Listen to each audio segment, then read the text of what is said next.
এবারে যদিও বর্ষাকালটা অনেক লম্বা চলেছে বাংলাতে, সেই জন্য আজ আমরা বানাচ্ছি সর্ষে ইলিশ।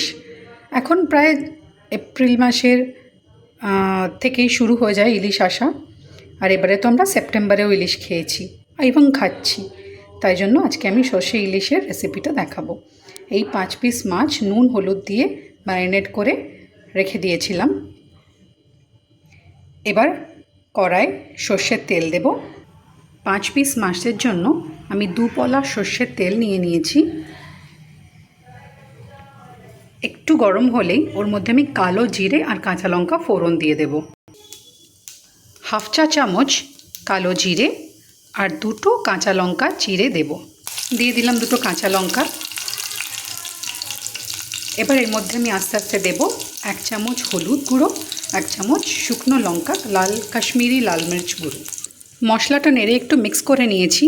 খুব সুন্দর একটা গন্ধ ভাজা ভাজা বেরোলেই এর মধ্যে দিয়ে দেব আমি মিক্স করে রাখা সর্ষে, পোস্ত আর দই দিয়ে একটা মিক্সচার। এই যে সর্ষে, পোস্ত, দই দিয়ে মিক্স করে রেখেছিলাম, ভালো করে মিক্সিতে পেস্ট করে নিয়েছিলাম আগে। এর মধ্যে একটু নুন আর 1 চিমটা চিনিও দিয়ে রেখেছিলাম। মশলাটা দিয়ে ভালো করে কষিয়ে নেব এইভাবে নেড়ে নেড়ে। আঁচটা মিডিয়াম ফ্লেমেই রাখলে হবে।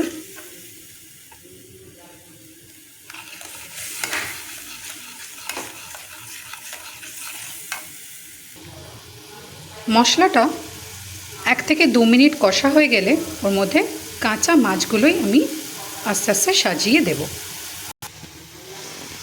মাছগুলো দেওয়ার আগে একটু জল দিয়ে দেবো অল্প, কারণ আমার মনে হচ্ছে ঝোলটা একটু কম হয়ে যাবে। একটু জল দিয়ে দিলাম। এবার ফুটতে শুরু হলে আমি মাছগুলো দিয়ে দেব। এইভাবে মাছগুলো দিয়ে দিলাম ফোটাতে। আর দেখুন, এটা খুব চটজলদি হয়ে যায় রান্নাটা, আর এতে খুব বেশি মশলা লাগে না।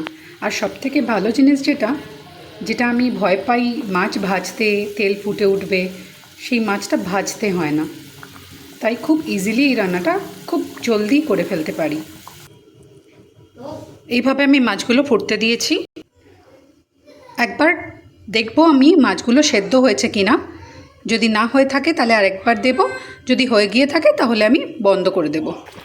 আমি একটু খুন্তিটা টাচ করে দেখলাম মাছটা নরম হয়ে গেছে, তাই বুঝলাম সেদ্ধ হয়ে গেছে। এবার আমি বন্ধ করে দেব। ওপর থেকে একটা কাঁচা লঙ্কা, একটু সর্ষের তেল ছড়িয়ে দেব, দিয়ে আমার কমপ্লিট রান্না হয়ে যাবে। গ্যাসের ফ্লেমটা অফ করে দিয়ে ওর ওপর একটা কাঁচা লঙ্কা সাজিয়ে দিলাম আর একটু সর্ষের তেল ওপর থেকে ছড়িয়ে দিলাম। ব্যাস হয়ে গেল আমার সর্ষে ইলিশ। যারা নতুন নতুন রান্না শিখছেন তারা কিন্তু একটু ট্রাই করে দেখতে পারেন। খুব টেস্টি হয়েছিল আর খুব দেখতেও সুন্দর হয়েছে, আর খুব চটজলদি হয়েও গেছে।